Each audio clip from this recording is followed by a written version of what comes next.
অন্নপূর্ণা পুজোর দিন এখানে অন্নকূটের ভোগ দেওয়া হয়। কিভাবে যাবে এই অন্নপূর্ণা মন্দিরের অন্নকূট উৎসব দেখতে পুরো ডিটেলস রয়েছে এই একটা ভিডিওতে।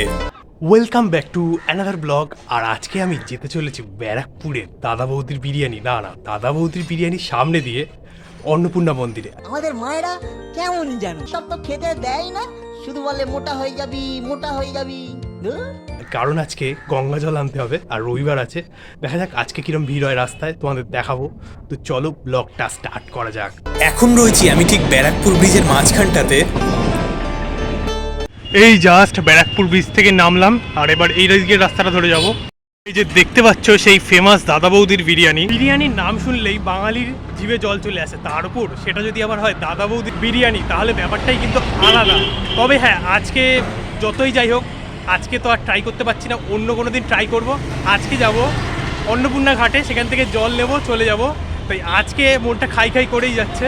এসব মুখরোচক খাবার খেলে মন ভালো থাকে, আর মন ভালো থাকলে মাথা থাকে পরিষ্কার ঝরঝরে রোদযুক্ত আকাশের মতো।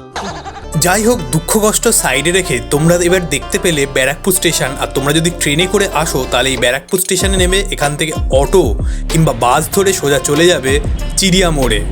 আর এই যে দেখতে পাচ্ছ চিড়িয়া মোড়, ঠিক একটা গান্ধী মূর্তি রয়েছে, আর তার দিকটা ঘুরেই এই সাইডে অনেকগুলো অটো দাঁড়িয়ে রয়েছে দেখতে পাচ্ছ। আর এই অটোগুলোই চেপে সোজা চলে যাবে গান্ধী মোড়ে। গান্ধী মোড় এখান থেকে বেশ কিছুটা রাস্তা, আর রাস্তাটাও খুব সুন্দর রয়েছে, তোমরা দেখতেই পাচ্ছ। আর যেহেতু আজকে রবিবার ছিল তাই রাস্তাটা একেবারেই ফাঁকা ছিল। তো তোমরা এই রাস্তাটা অটো বা টোটো ধরে সোজা চলে আসবে। এখানে কিন্তু বাস খুব একটা চলে না।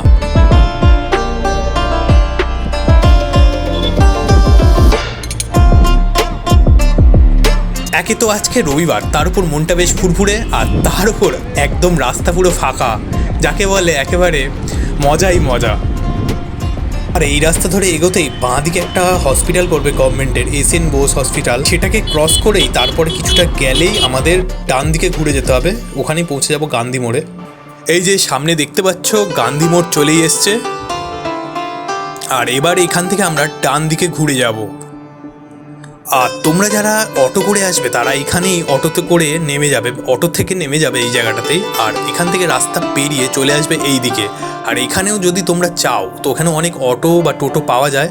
তো তোমরা এখান থেকে জাস্ট অটো বা টোটো ধরেও সোজা চলে যেতে পারো অন্নপূর্ণা মন্দিরে। এই রাস্তাটা দিয়ে যেতে একটা জগন্নাথ দেবের মন্দির পড়ে ছোট মতো।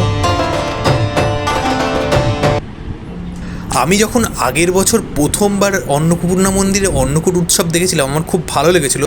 এখানে একটা হনুমানজির মন্দির রয়েছে। তবে গরমের মধ্যে আর বেশ ভালো রকম ভিড় হওয়ায় একটু অসুবিধা হয়েছিল। তবে এবছরও চেষ্টা করব আসার।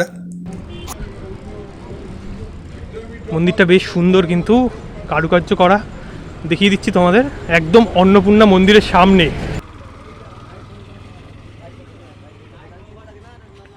আর এইখানে যে পুজোর নিয়মাবলী বা পুজোর টাইমিং সেটাও আমি তোমাদের জানিয়ে দিচ্ছি এই ভিডিওতে। এই মন্দিরটা বা এই জগন্নাথ মন্দিরটা কিন্তু একদম অন্নপূর্ণা মন্দির যেতেই পড়ে। আর মন্দিরটা খুব সুন্দর, ছোটোর ওপর পরে দেখতে পাচ্ছ বিষ্ণুর একটা মূর্তি রয়েছে, মা লক্ষ্মী রয়েছে, মহাদেব রয়েছে।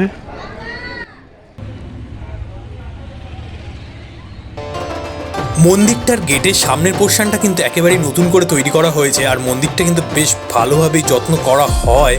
তবে মন্দিরটার রিসেন্টলি একটু কালারিং করা হয়েছে বলে আমার মনে হয়েছে। মন্দিরটার কারুকার্য দেখেছো কি অসাধারণ। তোমরা যদি একেবারে জগন্নাথ দেবেরও দর্শন করে নিতে চাও তাহলে অবশ্যই একবার এখানে ঘুরে যেতে পারো। এখানে পুজো প্রতিদিন হয়? কোন সময় হয়? সন্ধ্যাবেলা আরতি হলো 6:30টার সময়, দুপুর 5টার সময়, 5:30টার সময় মঙ্গল আরতি হলো, আচ্ছা। তারপর ভোগ হলো। আচ্ছা, আর এমনি কোনো ভোগের ব্যবস্থা আছে? কেন, হ্যাঁ, সব ব্যবস্থা আছে। কোন সময় ভোগটা দেওয়া হয়? 12:30টার সময়। 12:30। আর তার জন্য নাম লেখাতে হয় কখন? নাম লেখাতে মানে ভোগের কুপন হ্যাঁ, কুপন নিতে হবে। কটার সময় কুপন নিতে হয়? और सुबह में एक दिन पहले। আচ্ছা, তো তোমরা তো শুনতেই পেলে ভোগের সময় এবং পুজোর সময় সব কিছু নিয়মাবলী। তো যদি তোমরা ইন্টারেস্টেড থাকো তাহলে ঘুরে যেতেই পারো। মন্দিরের উপরের অংশগুলোতে দেখতে পাচ্ছ কৃষ্ণের বিভিন্ন জীবনাবলী যেগুলো, সেগুলোকে তুলে ধরা হয়েছে। যেমন কংসবধ থেকে শুরু করে দেখতে পাচ্ছ সব কিছু খুব ছোট ছোট মডেলের দ্বারা উপরে তুলে ধরা রয়েছে। এই দিকটাতে নাম টাম লেখানো হয় ভোগের, অফিস ঘর এই দিকটাতে। তো চলো এবার অন্নপূর্ণা ঘাটে যাবো, অন্নপূর্ণা মন্দিরটা একবার দেখিয়ে দেবো। আর এইখান থেকে বেশ কিছুটা গেলেই পৌঁছে যাব অন্নপূর্ণা মন্দিরে। আর এই যে থামটা দেখতেই পাচ্ছ মাঝখানে মিডিলে, এর ডান দিকে গেলে তোমরা পেয়ে যাবে মঙ্গল পাণ্ডে ঘাট, আর বাঁ দিকে অন্নপূর্ণা ঘাট। বুঝতেই পারছো মঙ্গল পাণ্ডে ঘাট কাপেলদের জন্য বেস্ট জায়গা। তো আমরা আজকে অন্নপূর্ণা ঘাটে যাচ্ছি, তাই জন্য বাঁ দিকে চলে এলাম। আর আমরা এবার একদম চলে এসেছি জগন্নাথ মন্দির, অন্নপূর্ণা মন্দিরের একেবারে সামনে।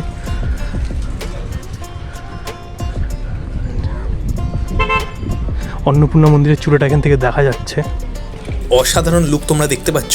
যেদিন অন্নপূর্ণা পুজোর অন্নকূট উৎসব হবে সেদিন কিন্তু প্রচুর ভিড় হবে এই মন্দিরটাতে। আর তোমরা যদি ভোগের জন্য ভোগ যদি পেতে চাও তাহলে কিন্তু আগে আগে এসে কুপন কেটে নিতে পারো। আমরা কিন্তু আগের বার দিনের দিন এসেও কুপন কাটতে পারিনি বা কুপন পাইনি বলতে পারো। আজকে অমাবস্যা রয়েছে আর তার উপরে বান আসার একটা চান্স রয়েছে। তো দেখা যাক, এখন কিন্তু ভাঁটা চলছে। আর আজকে অন্নপূর্ণা মন্দিরে কিন্তু ভালোই ভিড় হয়েছে, তো যাওয়ার সময় একবার দেখিয়ে দেবো। আর ঘাটেও মোটামুটি ভিড় রয়েছে আজকে, তবে এখন ভাঁটা চলছে, জল অনেক দূরে রয়েছে। আর ওই যে দেখতে পাচ্ছ গান্ধী ঘাট। বর্তমানে মঙ্গল পাণ্ডে ঘাটে রেস্ট্রিকশন না থাকলেও গান্ধী ঘাটে কিন্তু বেশ কিছু রেস্ট্রিকশন রয়েছে। আর আমরা আজকে এখানে অপেক্ষা করছি বান আসার জন্য। এখানে অনেক মানুষই রয়েছে, বান দেখতে এসছে আজকে। অন্নপূর্ণা ঘাটের এই পিছনে দেখতে পাচ্ছ এখানে অনেকগুলো বসার জায়গা রয়েছে। গরমকালের জন্য ফ্রিতে বসার জায়গা বেস্ট। যাই হোক, আমি যখন ভিডিওটা জাস্ট অনই করলাম দেখলাম এক ঝাঁক বক আমার মাথার উপর দিয়ে উড়ে গেল। কি অসাধারণ একটা ভিউ তোমরা দেখতে পাচ্ছ। লাইফে ফার্স্ট টাইম একটা এক্সপিরিয়েন্স করতে যাচ্ছি বান দেখার। অ্যাকচুয়ালি বানটা এসছে, কিন্তু বানটা অ্যাকচুয়ালি ওই পার দিয়ে এসে ধাক্কা লেগে গান্ধী ঘাটের দিকে চলে গিয়েছে, তাই জন্য এই দিকে সেইভাবে বোঝা যাচ্ছে না। কিন্তু হঠাৎ করে তোমরা দেখতে পাচ্ছ স্ক্রিনে জলের লেভেল কতটা বেড়ে গিয়েছে। আর মানুষের মধ্যে কিন্তু বেশ একটা উত্তেজনা রয়েছে এখানকার মানুষের মধ্যে। বেশ তারা বেশ এটাকে ব্যাপারটাকে বেশ এনজয় করছে বলা যায়। যাই হোক, এত দূরে যখন এসছি তখন অন্নপূর্ণা মন্দিরে যাব না তা হতে পারে। চলো অন্নপূর্ণা মন্দির থেকে একটু ঘুরে যাই আর তোমাদেরও ভিডিওটা একটু দেখিয়ে দিই। অ্যাকচুয়ালি এই মন্দিরটাও দক্ষিণেশ্বরে কালী মন্দিরের আদলে তৈরি, এবং দেখতেই পাচ্ছ সাইডে একটা নাট মন্দির রয়েছে। আর এই মন্দিরের সামনে 6টা শিব মন্দির রয়েছে, 3টে রয়েছে বাঁ দিকে আর 3টে রয়েছে ডান দিকে। 12টির জায়গায় 6টি শিব মন্দির রয়েছে আর একটা নাট মন্দির এবং মূল মন্দির। দেখতেই পাচ্ছ একই রকম ডিজাইনে তৈরি এই মন্দিরটা, অসাধারণ সুন্দর কারুকার্য করা। আজকে রোদ্রের আলোতে অন্নপূর্ণা মন্দিরটা কিন্তু অসাধারণ লাগছে। সবাই এটাকে ডুপ্লিকেট দক্ষিণেশ্বরের মন্দির বলে বা দ্বিতীয় দক্ষিণেশ্বরের মন্দির বলে। আমার কাছে এটা অন্নপূর্ণা মন্দিরই। আর এই মন্দিরটাও কিন্তু রানী রাসমণির ছোট জামাই মথুরামোহন বিশ্বাস বা তার ছেলে এই মন্দিরটা তৈরি করেছিল। আর এই অন্নপূর্ণা ঘাটটাও দেখছো একই রকম ডিজাইনে তৈরি। তার কারণ অন্নপূর্ণা মন্দির তৈরির সাথে সাথে এই ঘাটটাও তৈরি হয়েছিল সেই সময়, ওই জন্য একই রকম ডিজাইন একই রকম স্টাইলে তৈরি করা হয়েছে। আর এখানে 6টি যে শিব মন্দির রয়েছে, প্রত্যেকটা শিব মন্দিরে শিবের নাম মন্দিরের উপরে লেখা রয়েছে। আর এই মন্দির চত্বরে দক্ষিণেশ্বরের মতনই প্রচুর পায়রা তোমরা দেখতে পাবে। এরা কিন্তু নির্ভয়ে মানুষের মধ্যেই থাকে এবং খাওয়া দাওয়া করছে বেশ। যাই হোক, আগের বছর অন্নপূর্ণা পুজোর অন্নকূটের যে উৎসব, সেই ভিডিওটা না দেখে থাকো, এই ভিডিওটার এন্ড স্ক্রিনে আমি দিয়ে দেবো। আর আজকের ভিডিওটা এই পর্যন্তই, দেখা হবে নেক্সট ভিডিওতে। ততক্ষণের জন্য ভালো থেকো আর আমার ভিডিও খুব শেয়ার করতে থেকো। টাটা।